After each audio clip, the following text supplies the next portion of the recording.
Good afternoon, Esther. How are you today? I'm very good today. Oh, good. Thank you for coming on to the RSSN podcast. I'm very pleased to be here today. I think that our RSSN is a wonderful addition to recovery, and I'm so pleased that you invited me.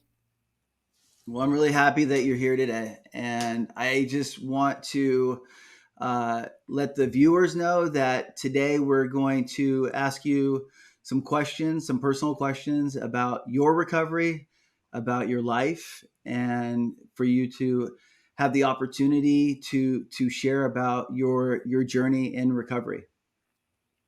How's that sound? I'm more than willing to share as much as I possibly can. Recovery is important. Absolutely. So just to kind of kick it off, how long have you been sober, Esther? I've been sober for 9 years. This summer, I'm coming up on to my 10th anniversary. Um, so almost 10 years, 9 years officially. That's amazing. That's awesome. And not to get too personal, but could you tell us your age? I'm old. How old? How old? I'm 77 years old. I was born in 76, 1946. 77 years young, I would say. Right, coming up onto my 60th anniversary for high school graduation. Wow. Wow. So that really highlights how old. Well, can you also tell us where you're from, where you live? Okay, so I'm from Providence, Rhode Island. I grew up in Rhode Island in a small community outside of Providence that at the time was a growing community post World War II, but still had a lot of farms and trout fishing and was rather remote um, at that time. It is now one of the more expensive um, bedroom communities, we would say, for the Boston area. Okay. And I live in a historic home in Providence um, and have been here for over 20 years. And are you married? Do you have kids? I have a life partner that I've been with officially since 1989, and I met him in 1984. Um, and he's a significant part of my sobriety journey. And I'll be talking about that relationship as we discuss that how important he was in my getting sober. Okay, that sounds great. Do you have kids? I have two grown daughters. I have two grown grandchildren who both, and everybody lives in Rhode Island, so we're all in close proximity to one another. Doesn't mean we always see each other a lot, but we're always have some open communications going on at all times. Busy lives for busy people. Well, one of the reasons you're on this podcast is because you're sober and you've been sober for almost 10 years, which is incredible. And one of the questions I wanted to ask you is when you first got sober, were you successful in your in staying sober, or did you struggle with staying sober? Sobriety for me was a hard won battle. I tried for years with multiple relapses to get sober. Prior to getting sober this last time, I absolutely despaired of ever being sober. I did not think it was possible.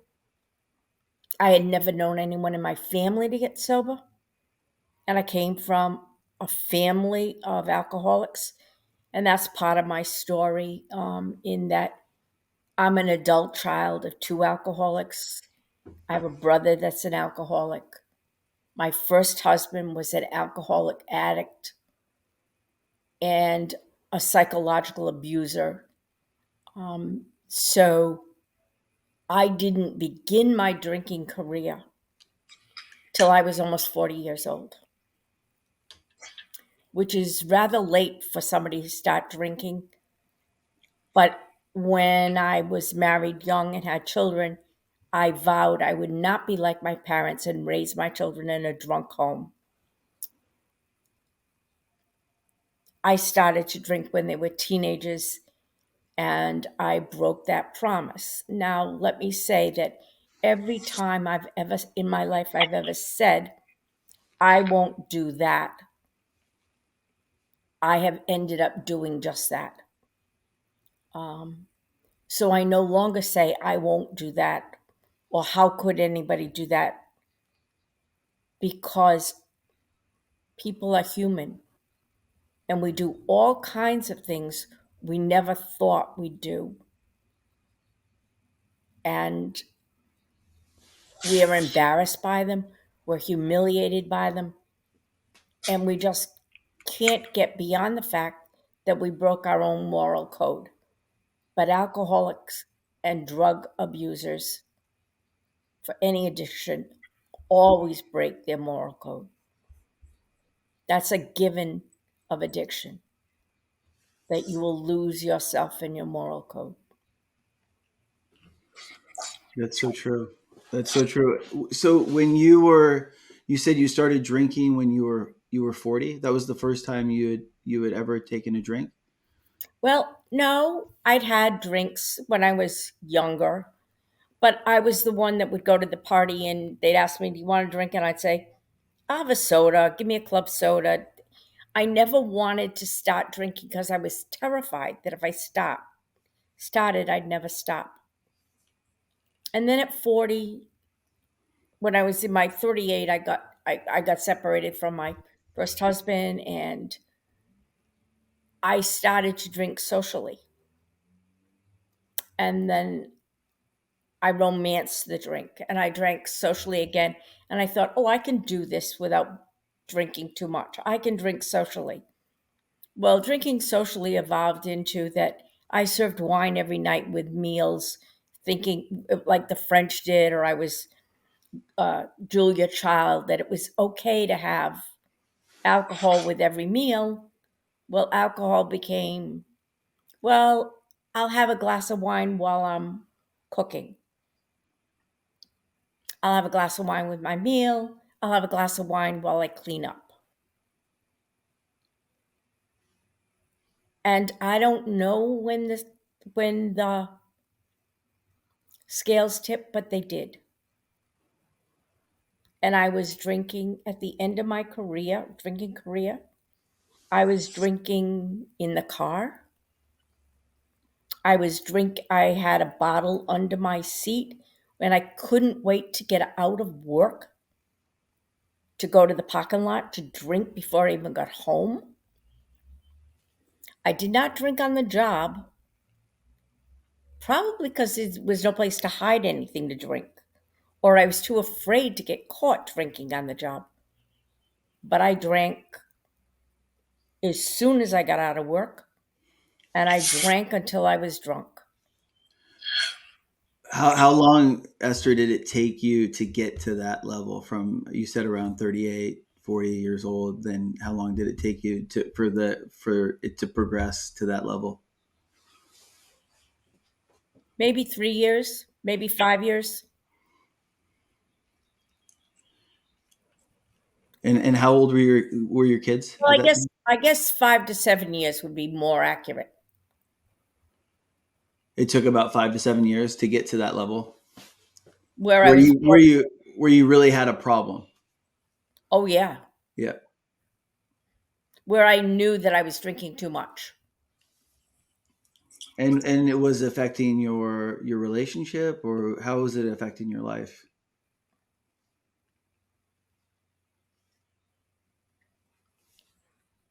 Initially, it didn't affect my relationship. It didn't affect my relationships with my children. Um, it affected my life that I made poor decisions. Um, I I did not put I ceased to put anybody else in front of myself, in that the only thing that mattered to me was when I could have my next drink. My relationship, which had been very good, became tumultuous. Um, my relationship with my children, because I didn't want them to know I was drinking. I didn't see them often. I wasn't available to them. And they were late teenagers, but living on their own. And I basically, at that period in their life when they were late teenagers, early 20s, I basically emotionally and physically abandoned them. I abandoned everybody in my life. All I wanted was to be left alone to drink. I was just not emotionally available. If you asked me to do something, I could probably carry it out. I showed up for work. I was a high functioning alcoholic. I showed up for work for well into my alcoholism. Um, but it was bare minimum effort, just good enough, not excellent, just good enough to keep going, just enough housework to keep it going, just enough food to make it go, just enough work effort at work, just enough. It was to all, survive. Just to you were just surviving at that point. that was survival, and that went on for years. Um, and I was grim. I had no sense of humor. Nothing was funny. Everything was sad and black and gray and depressed. I was in barely survival mode. So Were you isolating? Were you alone? I need to qualify that with I like to spend time alone, whether I isolate or not. I am a very, I really enjoy being alone. So, did I isolate? Yes. I couldn't wait for people to leave the house so I could be alone. I I would prefer to get in my car and go and sit in a park and be alone and drink. So yes, I isolated a lot.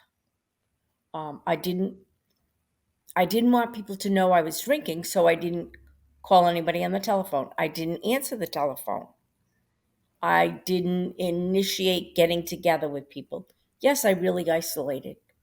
I was one of those people that I was a drunk that didn't go to a bar.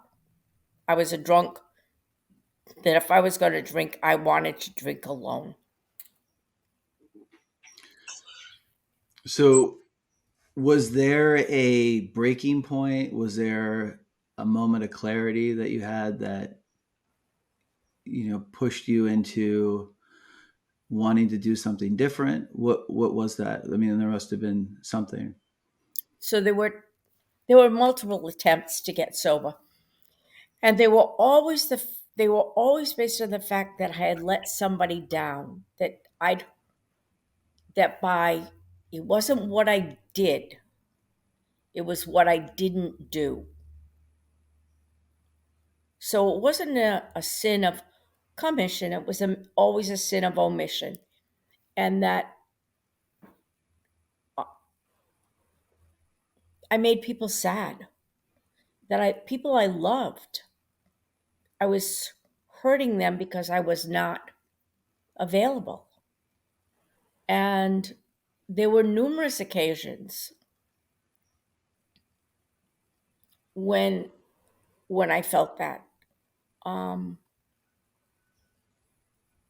Steve, my partner, felt absolutely abandoned for years.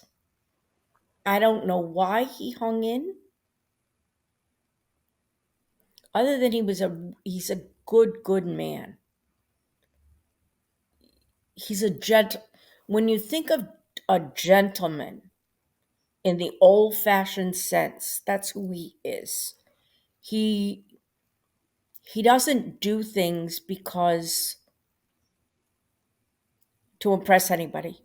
He does the right thing because it's the right thing to do. And that was a lesson that was hard for to live with.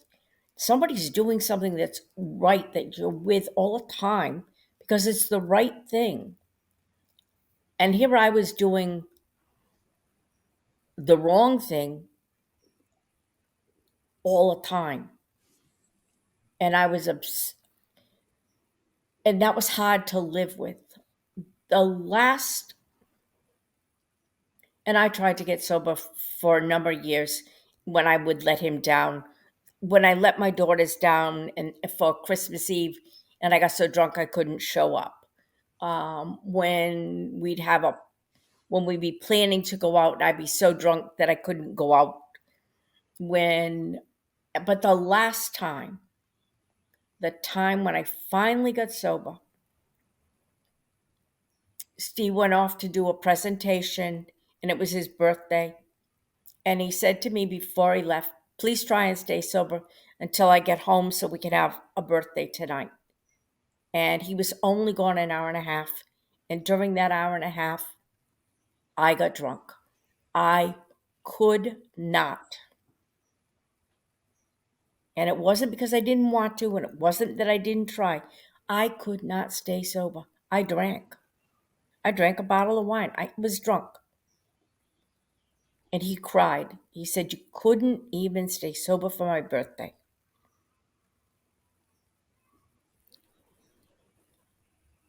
And I realized that I had crossed every line, personal line of integrity, that it was now all gone. And it was either get sober or give up on life because there was nothing left of who Esther was anymore. I had no integrity at all. And the next day, I went to an AA meeting. And so, July 25th, 2014 was the last day I had a drink. And I went to a meeting and I got a sponsor. I met a woman and I'd been going to meetings, but I'd been ditzing around. I hadn't been committed. And she said to me, do you have a sponsor? I said, nope. She said, I'm your sponsor and you're going to do what I tell you from now on. And she was a tough ex gang member. And I did what she said. And it finally took. Why did it take that time instead of the 5 other times that I'd had 30 days sober, 60 days sober, a year sober? Why did I drink after those times? I have no idea. And I do not know why that time it took, other than I personally felt there was no place intellectually, morally, that especially spiritually, that I could go that had any value. There was just that I was a black core of a being. So that's the last time I got sober, was that time. So it so it came from within. It didn't come from someone giving you an ultimatum. It came from within you. I had to, yeah. I mean, the ultimatum would have come very soon because he'd had enough, and I knew that it had just been too, it had gotten too painful. So the ultimatum would have come within weeks. But did I know that? Yeah, I knew that, but I couldn't stand myself.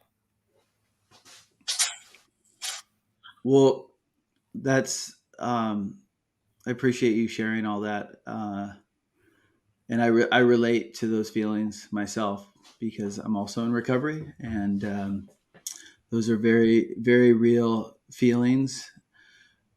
One of the things I wanted to well, one of the things that's amazing about your story is that you got sober late in life, and I think it's really important that you share about that and the about the success that you have had since you've been sober and some of the gifts that have been given to you or that you've experienced through your sobriety, and if you could just tell us about that.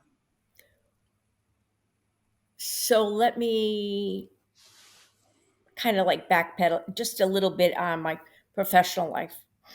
I had started to work in a hospital when I was 20 years old as what they called ward clerks at the time, similar job to what they call a scribe now. Um, and then I worked in the hospital all my life. I stayed in the same job, not in the same job. I stayed with the same employer for 36 years. Good jobs, bad jobs. But the last job I had, as I said, I couldn't wait to drink. But the last job I had was as a working for the Department of Neurology as a certified clinical research coordinator, which happens to be kind of the certificate is difficult to achieve. The fail rate at the time I took it was 80% failed the exam the first time around. And I studied and studied, and I was determined. Now, mind you, this is during my drinking career. This is really midway of my heavy, heavy drinking. So I was drunk the whole time I was studying for this exam. I was never clean. So I would drink every night, go to work, study, but I drank every day. I was a daily drinker. So, and I took this exam and I passed it. And that gift in drunkenness set me up for what happened to me when I was sober.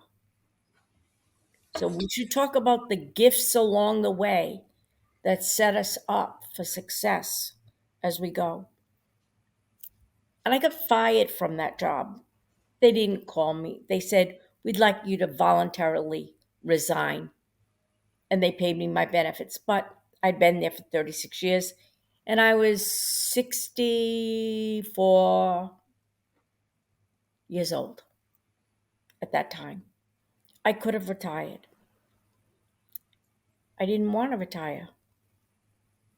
So I went out and I started to look for a job with a clinical research organization as something they call a clinical research associate.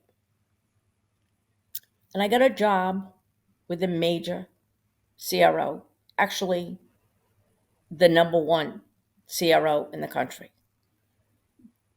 They are known, they have been in business, they are just known as the most successful one. And I got a job with them in 2000, within 6 months of leaving being fired from the hospital. And I went to work for them, and I worked for them for close to 2 years. And I got fired. And they said it was because I wasn't meeting this, I wasn't performing I wasn't doing my job.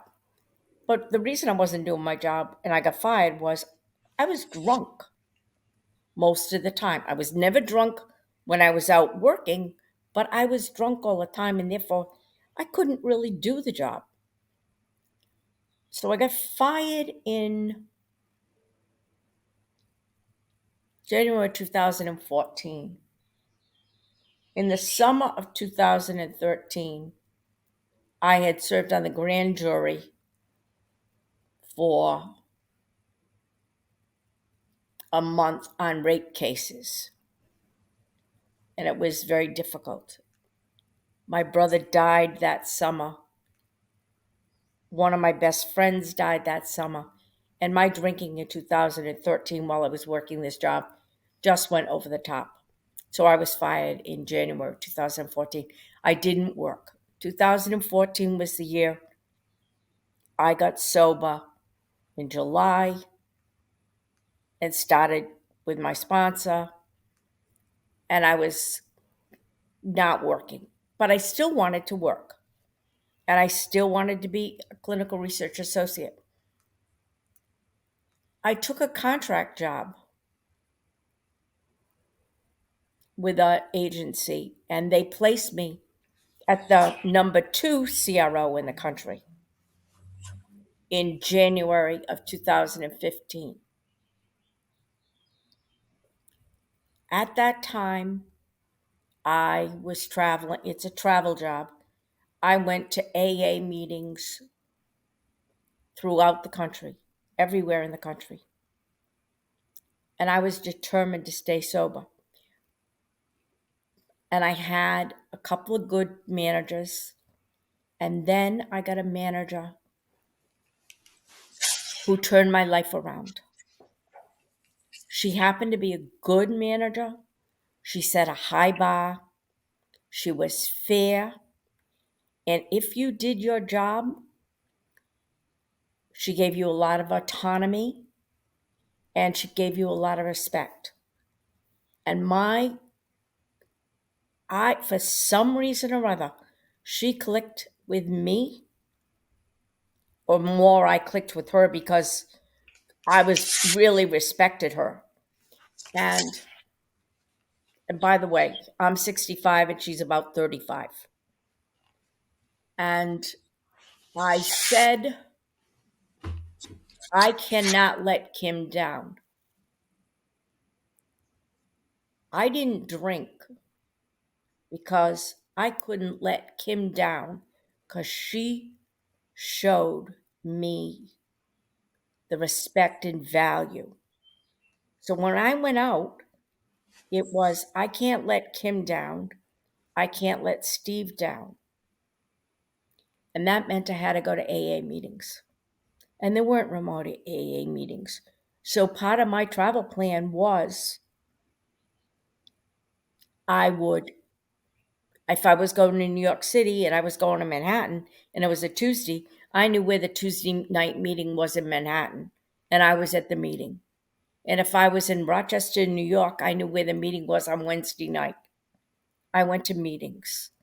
I stayed sober because there were people in my life that I respected and I could not let them down. So in 2015, here I am, I'm a CRA. And I stayed with that manager until she left the company. And that was in 2022.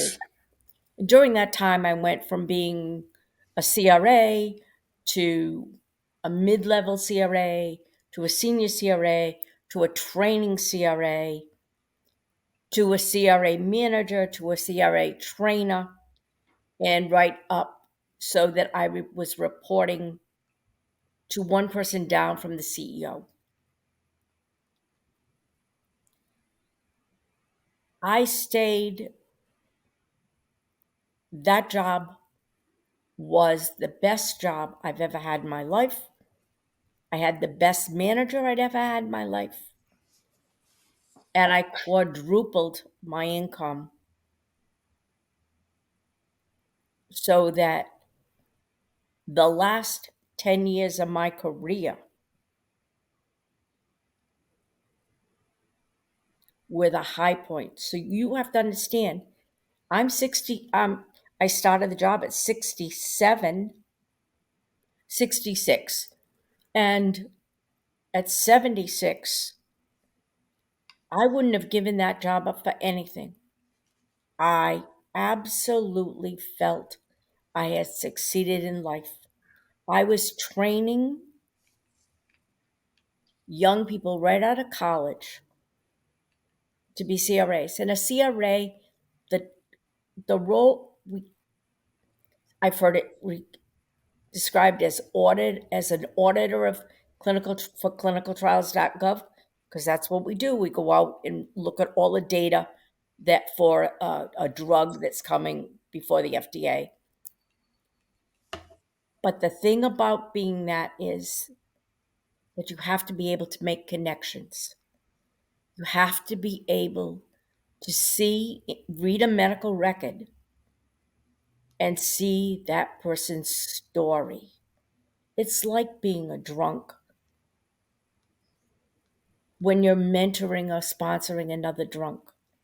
You listen to their story, you see where they've been, you make connections so you can point out possible pitfalls.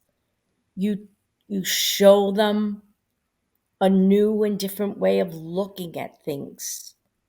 It's all about connecting the dots in the story, be they all right, I'm looking at a chart for a gentleman that's 40 years old. He has high cholesterol. He has he's hypertensive, and now he's having headaches. And what are we looking at? And what intervention should we be making? It's the same way when you look at an addict and you work with them. What intervention should I make? What's accurate? What can I add to them? What can I say, or what shouldn't I say, and let them grow? Because it's all about growth and connection, and it's all about relationship. If you don't have a relationship with your physician when you're working out in the field doing what I did, you don't get good data. If I'm working with a drunk and I don't have a good relationship, that is not a relationship that's going to be helpful to them or to me. And I am passionate about sharing my recovery with anyone if it will help them to get sobriety, or even if it's only a step along the way. Maybe they relapse again, but maybe they remember my story when they're drunk some night and think, I got to go back. So getting sober late in life, unless you want to stop living, there's nothing like it. You don't live if you're a drunk, and I don't care how old you are. You want to live. Esther, that's absolutely inspiring and beautiful, and it's incredible. Your story and your success in your career that late in life is absolutely inspiring and moving. And I totally agree with you. I mean, the reason that we even want to do this podcast and we also have RSSN is that we want to be able to help others that are struggling from this addiction, from alcoholism, and just for them to know that there's hope. There's hope, and there's someone else that has been through it. And I know I've been through it, and you've definitely been through it. And I think I mean, you have a beautiful story, but the beautiful part of your story that I love so much is that it's unbelievable that you had that kind of success from your mid to late 60s into your 70s and where you are today. And one of the questions I wanted to also ask you is about humility, and how humility is, has that played a part in your life, or has that been instrumental in your life? There's nothing humble about me. Um, that was something that I had to have kind of knocked into me. Um, Humility. I always thought I knew more. I always thought I was better than. And having been a drunk in many ways made me a better person because, and I love this expression in AA, I'm just another bozo on the bus. Mm-hmm. Um, it made me realize when I said that there's nothing I haven't done that I said I wouldn't do. I often said, well, I'd never do that, thinking I was better than someone else. And it's brought me to the realization that I might have I might have been given more gifts. Or in the biblical sense, I might have been given more talents. The story of the talents, you don't take your talents and bury them in the ground. So, for those who have been given much, much is expected. I might have been given more talents than other people, but that doesn't mean that if they've done the best they can with their talents, but that they're less than I am. Because if they've done with their talents what they had, and I've done what I've done with my talents, then we're it's the way it should be. So my blessings have truly been just gifts. I don't know why I got them and somebody else didn't. I certainly was no more deserving, but I have been all my life, and I grew up poor. Let me start with that. I did not grow up. I grew up poor. I grew up in a household where my bedroom wasn't heated. I grew up in a household where on a Thursday night supper was tea and toast. And I did not have money as a young woman, but I was given gifts.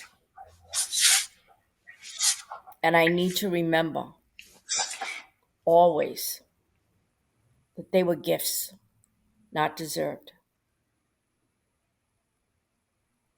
And being a drunk made me realize that. Absolutely. Absolutely. I just in we're just gonna close it up here, and I had one more.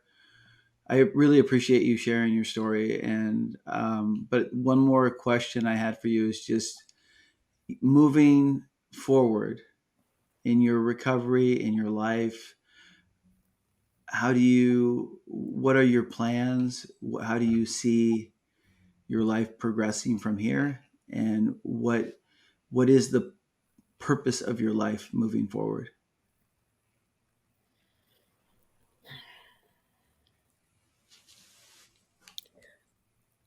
I'm in a period of flux. I don't exactly know how to answer that because this is the first time in my life I haven't worked. I do know that um, I'm going to have to find meaningful activities. RSSN is one, and that is that I really, really want to work with younger recover younger people in addiction that want to recover. Not that I don't want to work with older ones because they need it as much as anybody, but it doesn't seem that but our younger generation is being lost, and they are the future. And I really would like to be able to share some of life's lessons with them in terms of stories, parables. So that is one of the things that I want to do. I guess the other thing is that I want to explore some other learning experiences for myself. I'm considering a couple of classes, um, and and I really feel that I need a new challenge. I do know that if I stop learning,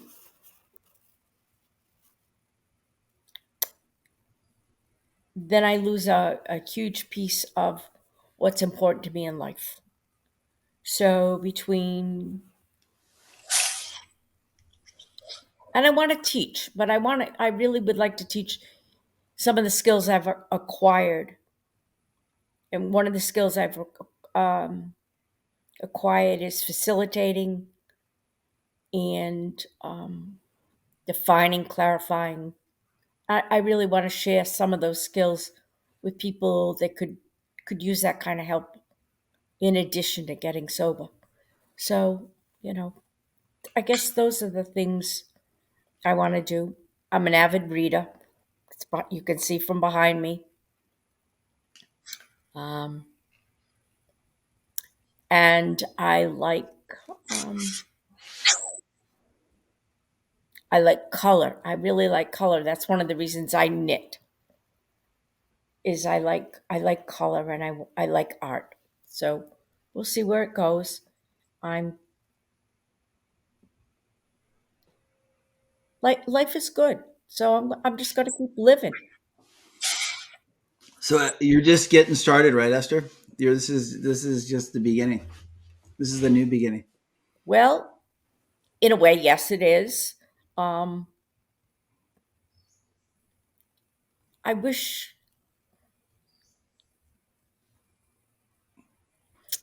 I were more focused. When we're young, we know. Well, I want to do this. I want to do that. I want to do something else. And I've done a lot of the I wannas. Yeah. And I don't have a bucket list, but I want to continue to enjoy people. I want to continue to enjoy my relationships with my husband, with my children, with the new people I meet. And I want to, that's what really what I want to do is enjoy those relationships and then really to share what I've learned in my life. That sounds good to me. And I think you do have a focus. Just hearing you share, and I just want you to know that I am grateful for you being on this podcast today. I am honored to be a part of your recovery, and I so appreciate you. You're definitely a force to be reckoned with in a good way, and you are you're a dynamo. I mean, you're amazing, and I was on a meeting with you this morning, and I love starting my day off seeing your face on the screen and talking to you about recovery and sharing my recovery with you. It's priceless. So I am grateful again for you being on the show and being with us today and just being so vulnerable and opening up about your life. Thank you, Daniel. And this is just the RSSN, beginning, right? Go ahead. RSSN is such a wonderful addition to the resources that we have for recovery. I mean, incredible. If I had had this when I was first starting to travel, I probably would have had an easier time in recovery because I wouldn't have had to be fighting to get off a train or a plane to get to a meeting. It would have been there for me. I could do it in an airport when, when you're sitting there and you got a delay and all that's around you is a bar. It would have been so nice to have this as a resource. Can you share with the viewers the meetings that you lead on RSSN? Sure. Um, I'm an active part of RSSN, and I lead 2 meetings a week at 7 o'clock Pacific time, 10 o'clock my time, on Tuesdays and Thursdays. Most of the time, they're just for they're sober meetings, and then on Wednesday nights, I run a big book study that's open for anybody in that's interested. And then I do some ad hoc meetings for the family side. And I'm free to talk to anyone that wants to get sober at any time.